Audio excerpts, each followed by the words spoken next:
What's up mga katisya, nagbabigyan DIY printing techniques sa mga hindi pa nagsusubscribe guys, subscribe na kayo. Click ang notification bell button, click ang notification nyo rin ang mga videos. So yun guys, ayan yung setup ngayon natin. Gamit natin ay Raspberry Pi 4, 8 gigs na RAM. At ito pa rin guys yung setup natin. So ayan guys yung keep link natin na switch. At meron tayo rito dalawang GLI net, Slate 7, Wi-Fi 7. So yung sa taas guys ay nakabilang 13, tapos yung sa baba ay nakabilang 22. So, ayan guys, pag nagkaroon ako dito ng wag 100 eh. Kahit mga 50 likes dito sa video na to, magdadagdag ako rito ng isa pang GLI net guys. So, para naman sa AP mode naman. Okay? So, ito kasi guys, naka-AP mode siya, pero nakabilang setup. So, yung ilalagay ko dito sa taas dito, naka-AP mode lang siya. Okay? So, hindi siya nakabilang setup. So, ngayon, ayan siya guys. Sa mga hindi pa nakakalam, ano po yan guys, yung 1 at saka lang yan ay 2.5G. Ayan, 2.5 GB na po yan guys. At kagandahan sa kanya ay, ayan, kita niya yung ano niya, display, ayan guys, oh. So, ayan yung IP address niya ngayon. So, magkaiba yung IP address niya. Ayan guys, oh. So, ang gamit natin ditong OS ay Wi-Fi 5 soft. Ayan. So, ito siya guys, para makita nyo. So, ngayon, ayan guys, sa client info. So, nakita nyo guys, bilang 22 tayo sa interface. So, minaximize ko na yung GBE niya or GBPS sa bandwidth. So, bale, para makita nyo rin guys. So, ito siya.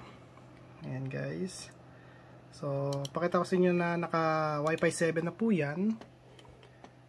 So, ito siya guys. At ito. So, ito siya guys. So, pag ang protocol nyo, ayan guys, ay BE, ibig sabihin naka Wi-Fi 7 yan. Pag naka AX yan, Wi-Fi 6. Pag naka AC, Wi-Fi 5. Tapos pababa na po yun. So, as long as naka BE siya or naka AC AC para Wi-Fi 5. Tapos AX para naka Wi-Fi 6. Tapos BE. So, as long as nakaganon sila guys, malakas po yung ano niyan, internet or malakas ang signal yan guys kapag ganyan. So, ayan. At punta tayo dito sa may ano natin. So, eto guys yung system info naman niya. Para malaman nyo na naka Raspberry Pi 4 tayo at 8 gigs yung RAM. Ito siya guys. Ayan. So, ang baba lang ng ano nyo guys, oh, temperature. So, ayan po yung CPU niya. Okay? So, ngayon dito sa system. So, yung coin pin, bill pin, at saka relay pin. Ayan, guys. So, ngayon dito, test natin, guys. Ayan, oh. So, tingnan natin kung ano yung kakalabasan niya. So, ayan, guys. Grabe. So, bali yung ISP natin dito, guys. Hindi ko na-mention na kung ilan ng max ng ISP namin dito ay 500 Mbps lang, guys. So, ayan guys, so nasa 416. Tapos tignan nyo guys yung ano, latency, oh. 6, 14, tsaka 10. So grabe yan guys. Sigurado yung etong mga review na to, sa baba na to, itong apat, puro green yan. Basta mababa yung latency nyo, puro green yan. Ayan guys, oh. So ayan, puro great yan. As long as great yan guys, sabihin malakas yung system ng or malakas yung setup ng ano nyo, ng piso wifi nyo guys, syempre. So ngayon, tayo naman natin dito sa fast.com. Ayan siya guys. Uy. Nababa naman ngayon. Pero guys, kita nyo naman, lumalaban yan. Oh, diba? Oh. Tumataas po. Tumataas ulit, oh. Oh, nakita nyo guys. Tingnan yung latency, kung gaano kababa. Oh. Upload speed. Oh, di ba guys? Latency oh, babaw. 400. 410. Ganyan guys.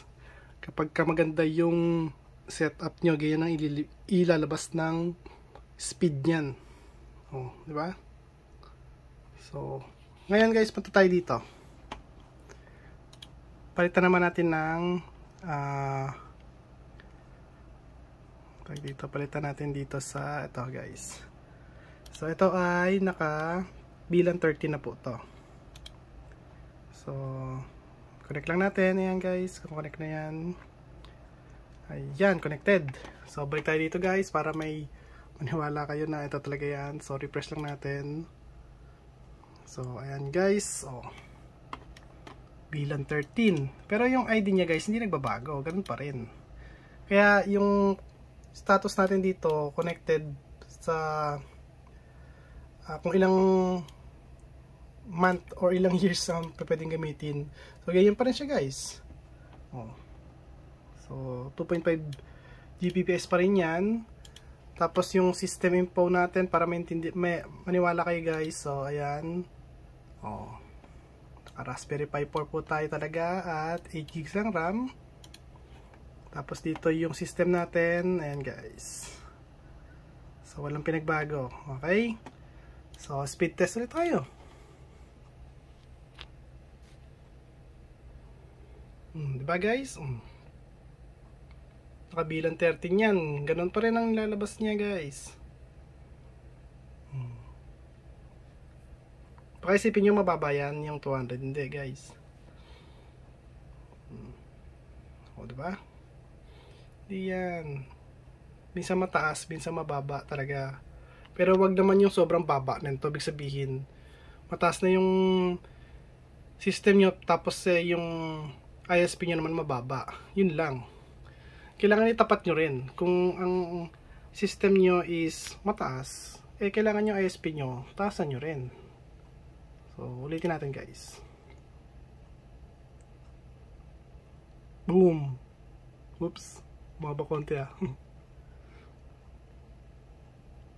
Pero yan guys, at least nakikita nyo lang na mataas yan, tumataas-taas yan guys. Diba?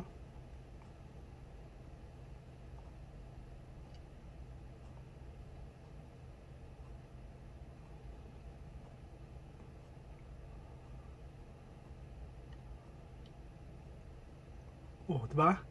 Kita nyo guys, 576 tapos 9. Tignan nyo naman kinalabasan, ganun pa rin. Great pa rin yan guys. So, ito mataas to. Kung sa tutusin talaga mataas pa rin yan. Pero pagka nasa 100 plus na kasi to guys, yan, babagsak yung iba rito. Magiging good or average na lang siya. So, ayan, last. Ayan guys, Tapos guys, papakita ko sa inyo yung mga susunod natin na tawag dito, video. Ayan. Kasi bumili ako dito ng mini PC. Pero ano siya guys, para siyang pang server, ganun. Not sure guys, hindi siya pang server. Router, parang router mini PC siya, parang ganun guys. So, ito siya guys. So, yun siya sa mga sir. Kung nakita nyo, meron tayong 5 ports. Ayan o.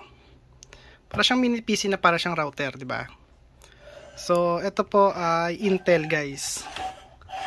So, ayan siya. Para may idea kayo kasi meron ako nitong unboxing video. So, ayan guys. Ito na siya ngayon. So, ito na yung nakalagay ngayon sa kanya. Doon sa unboxing video natin, iba pa yung nakalagay. 8 gigs pa lang yung RAM na nakalagay. Pero ito guys is 32 gig na. So, wala na ako makitang mas mataas dito. Pero sabi nila meron pa daw 64 gigs. Yun na yung pinaka taas sa ganitong RAM. So, tapos ako naka-Intel ako na Optane. So, ayan guys. 16 gigs lang ng tag dito na storage. So, okay na yun guys sa akin kasi pang test ko lang naman to. Tapos dito guys, yung alam ko na to guys kasi ito yung sa 5G module. M.2 5G module to guys, ito sa baba. Tapos itong sa taas, ayan, ayun, M-SATA or M-SATA. So ito siya guys. So dito lagay na rito is Windows 11. So kapag gusto kong gumamit ng Windows 11 para dito, ang ginagawa ko na lang is, eto na lang gagawin kong computer ko kapag nandiyan na ako sa Pilipinas. Alisin ko na lang to, tapos kakabit ko to, so Windows 11 na siya para pwede ako re-flash or mag-flash ng mga SD card, micro SD card. Ayan. So ito, pang ano ko lang talaga to guys, tag dito, pang personal, kasi baka tanungin niyo ako kung ibebenta ko to. So hindi ko to guys ibebenta kasi ito ay naka-passive heatsink lang siya. So hindi na kailangan guys ng ano rito, ng cooling fan. So pwede ko rin gamitan ng ganito guys, SATA. So dyan lang naman siya guys, ayan o. Meron siya SATA connector dito, tsaka yung power niya rito sa may JST. Ayan. So ayan guys, at kung may katanungan pa kayo, huwag kalimutan mag-like, share, subscribe, click notification bell button, click nyo all guys. Bye! Peace!